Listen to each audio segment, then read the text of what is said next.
You're never gonna make it, you're not good enough. There's a million other people with the same stuff. You really think you're different, man, you must be kidding. Wow! Beautiful! শুধুই কি তার চেহারা সুন্দর হলে হয়, পারফরমেন্সই তো তার আসল পরিচয়। জি, আমি ইনফিনিক্স হট 70 এর কথা বলছি। দেশের বাজারে বর্তমানে রিসেন্ট প্রাইস ভ্যালুর সাথে তারা যেভাবে মার্কেটিং করছে, 12GB র্যাম, 6000 mAh এর ব্যাটারি, সাথে সুন্দর একটা ডিজাইন, তো অবশ্যই এখানে রয়েছে।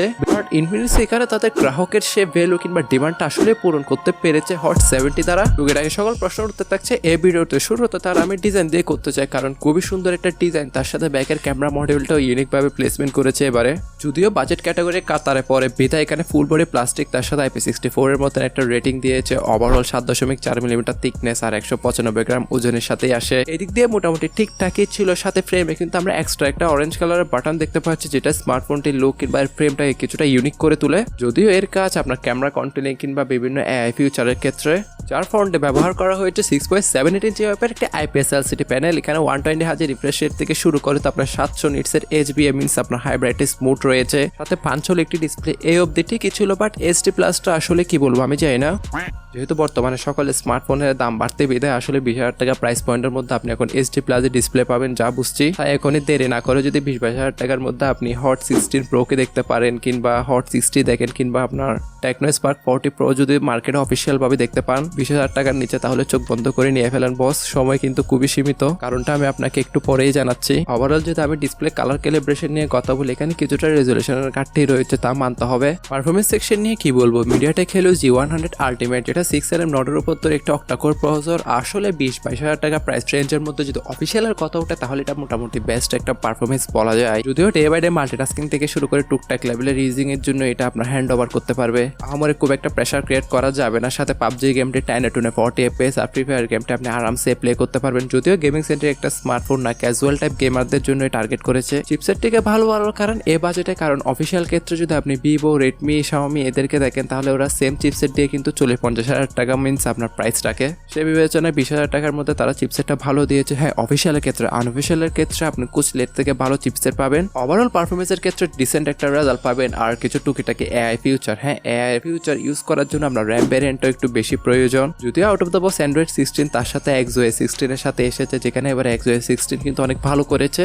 মানে তারা ব্লুটুথ আর ইনস্টল অ্যাপ এগুলোর সংখ্যা কিন্তু আরো একটু বেড়ে দিয়েছে। তাই আমি বলবো স্মার্টফোনটি সেট আপ করার সময় অবশ্যই এসব আনইনস্টল কিংবা অফ করে দিবেন। যদিও র্যাম ম্যানেজমেন্টের ক্ষেত্রে এখানে তারা একটা গেম খেলেছে 6128 আর 4128, এই দুটা র্যাম ভ্যারিয়েন্টে এনেছে।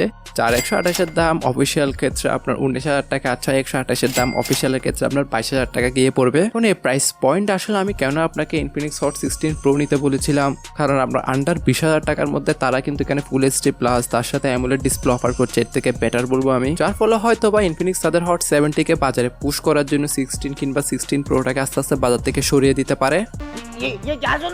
আদারওয়াইজ যদিও এর থেকে বেটার ডিল চান, তাহলে ভিডিওর সামনে আমি আপনাকে বলছি, যাকে ওভারঅল ব্যাকআপ করার জন্য 6000 mAh একটি লিথিয়াম ব্যাটারি ইউজ করা হয়েছে। ফলে এখানে ব্যাটারি লাইফও কিছুটা বেটার পাবেন as compare to silicon carbon technology থেকে।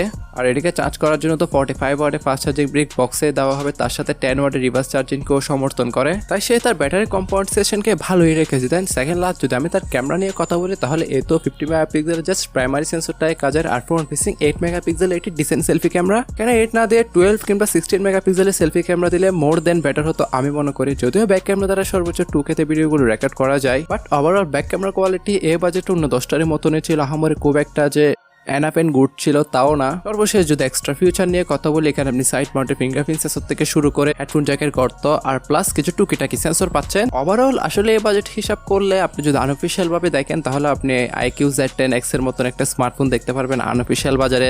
যদিও অফিসিয়াল বাজারে কোনো স্মার্টফোন চান, তাহলে খুব একটা হামরে ভালো চয়েস রয়েছে তাও না। আপনি হট 16 Pro মিনস আপনার ইনফিনিক্সের আর কি, অথবা টেকনো স্পার্ক 14 Pro কে দেখতে পারেন। সর্বশেষ বাকিটা আপনাদের ইচ্ছা বস। স্বাধীন দেশের আপনারা স্বাধীন নাগরিক, আপনাদের নিজস্ব নাগরিকত্ব রয়েছে চুজ করার। আমি আপনাকে জোর দিয়ে বলছি না কিংবা জোর করে বলছি না যে আপনাকে এই স্মার্টফোনটাই নিতে হবে। আমি জাস্ট আমার অপিনিয়নটা আপনাদের সাথে শেয়ার করলাম।